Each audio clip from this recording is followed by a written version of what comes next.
vlog numéro 6 du Vietnam en moto. Alors oui, je sais, il sort 6 jours après le 6 voire même, non, ouais, plus de 7 jours après le dernier. Mais pour une raison très simple, c'est qu'il y a un petit projet secret qui arrive et c'est très long à faire et c'est pour ça qu'on n'a pas fait de vlog 3 jours après. Donc aujourd'hui on est le 2 juin, le samedi 2 juin, et on est arrivé mardi dernier à Komtou et on a filmé depuis donc mardi jusqu'à samedi et aussi demain. Beaucoup de choses à vous montrer, énormément, des choses hyper intéressantes. Et aujourd'hui on s'est arrêté et on s'est posé dans un petit village, donc juste pas loin de Komtou, un petit village Bannar. Donc Bannar c'est une ethnie du peuple vietnamien. À Kontum, on a rencontré pas mal de Français, beaucoup de Français d'ailleurs, qui font partie évidemment de ce projet un peu surprise, dont une personne, Caro, qui nous a invités à venir passer donc une nuit dans un homestay dans ce village. Et du coup, je vous fais visiter ce petit village avec elle et elle nous a donné pas mal d'explications, c'est super intéressant. Allez, je vous amène. Donc avant, ils avaient les maisons comme ça, vous voyez les maisons en terre, en argile, juste là. Ah ouais, d'accord. Comme ça, c'est une grande pièce. Ils avaient une grande pièce, donc ils avaient les grands-parents qui dormaient d'un côté, les parents qui dorment de l'autre côté et les enfants qui dorment au milieu. Donc ça allait à peu près, mais quand les enfants grandissent, après au bout d'un moment c'est bizarre que les frères et sœurs dorment ensemble quand ils sont adultes. Et à l'époque, ils considéraient qu'à 14 ans, tu étais adulte, ça y est. Donc à 14 ans, il y avait une grande fête. Donc à 14 ans, par exemple, la fille pouvait se marier. Et le garçon, s'il n'était pas marié à 14 ans, il devait venir et en fait, il dormait dans cette maison ici. Donc tu as tous les jeunes hommes qui dormaient à l'intérieur. Et donc tu as une maison communale comme ça, au milieu de chaque village Bannar. Et ils protégeaient la ville, enfin le village en quelque sorte. Et tous les soirs, ils avaient des cours sur comment être un homme, genre comment chasser, comment faire ces maisons comme ça, comment pêcher, enfin voilà, plein de choses comme ça. Ils avaient des cours tous les soirs et tous les soirs, les jeunes hommes dormaient ici jusqu'à qu'ils se marient et après ils allaient dormir dans la maison.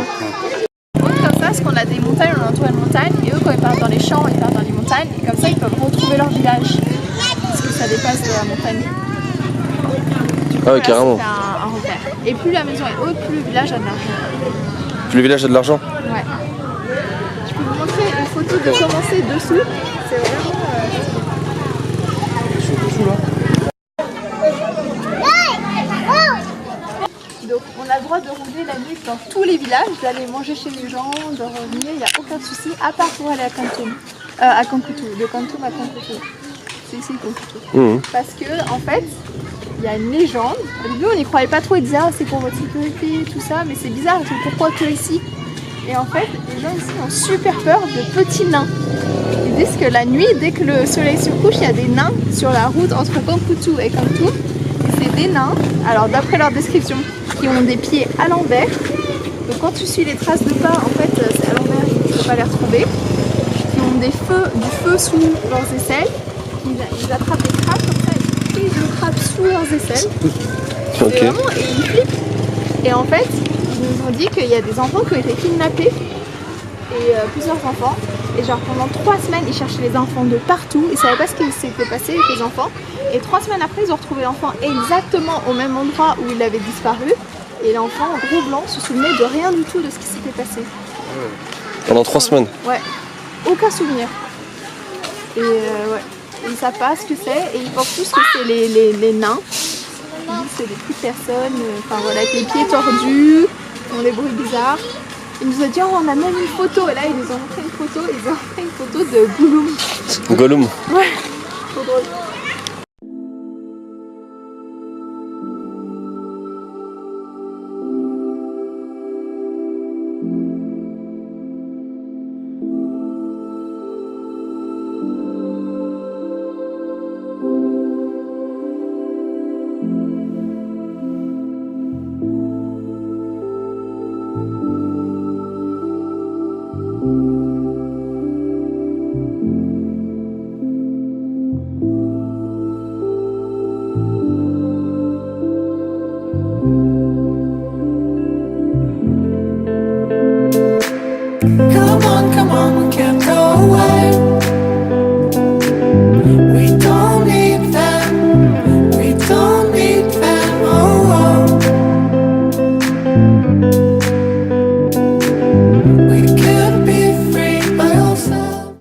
du coup, on est posé dans ce petit village, juste à côté du village, il y a ce magnifique fleuve, complètement fou, franchement c'est incroyable. On a roulé en moto dans des sentiers vraiment défoncés et on a vraiment eu l'impression de partir comme si on était rentré dans un autre pays, on est à l'autre bout du monde, on est complètement isolé dans la jungle. Dans le village, la plupart des maisons pas d'électricité, juste de l'eau courante avec des puits et c'est génial. Et en fait c'est là où c'est intéressant, c'est qu'on va dormir dans une maison traditionnelle, donc en bambou, et on va dormir comme eux. Et demain matin, si c'est possible, on va vous filmer la messe, donc ils sont tous catholiques. Et ce qui est marrant, c'est qu'ils ont mélangé ce catholicisme, donc c'est les messes catholiques avec quelques danses et chants banards traditionnels. Donc si c'est possible, on a demandé à nos hôtes si c'était possible d'être invités à cette messe et surtout de la filmer pour vous montrer, puisqu'ils vont danser et chanter en tenue traditionnelle banard. Et donc ce serait avec un grand plaisir de partager ça avec vous. Allez.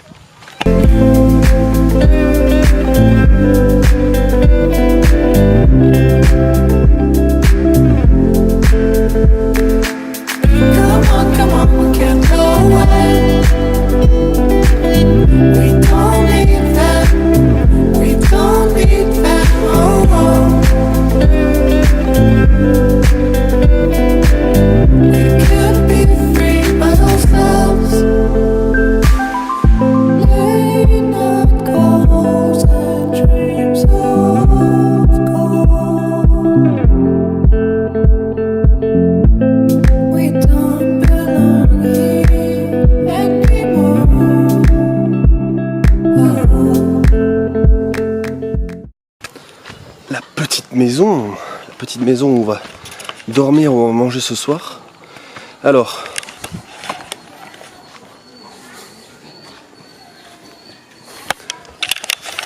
comme vous voyez, elle est sur pilotis, hein, pour deux raisons. Majoritairement la première, la pluie, parce que quand il pleut ici, c'est le déluge.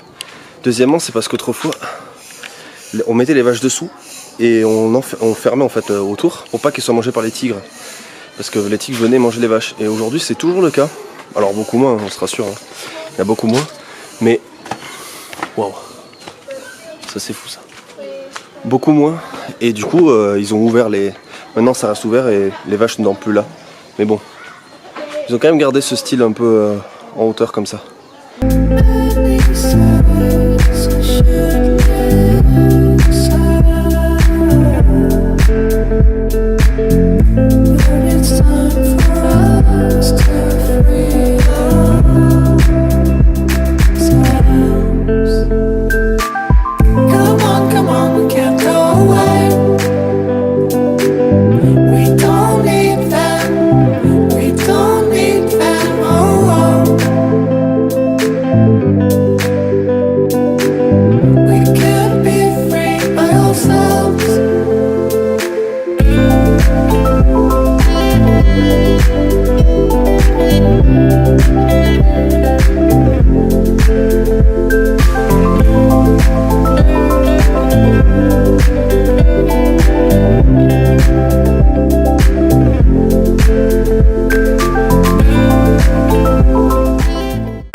Ça fait un paquet d'enfants tout ça. En fait, la personne chez qui on dort, tu m'as dit, c'est la femme du chef du village ou la femme du... Ah d'accord. C'est la maman qui est ici. Et elle, c'est la femme du chef du village. Et du coup, il y a une organisation, une ONG d'Hanoï qui vient distribuer des gâteaux et des fournitures scolaires à tous les enfants du village. Du coup là ils sont hyper nombreux. Franchement, Romain ils sont combien là? J'ai aucune idée. Je sais pas combien il y a d'enfants là. Une centaine, oui, il y a facile une centaine. Une centaine d'enfants qui attendent.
Yang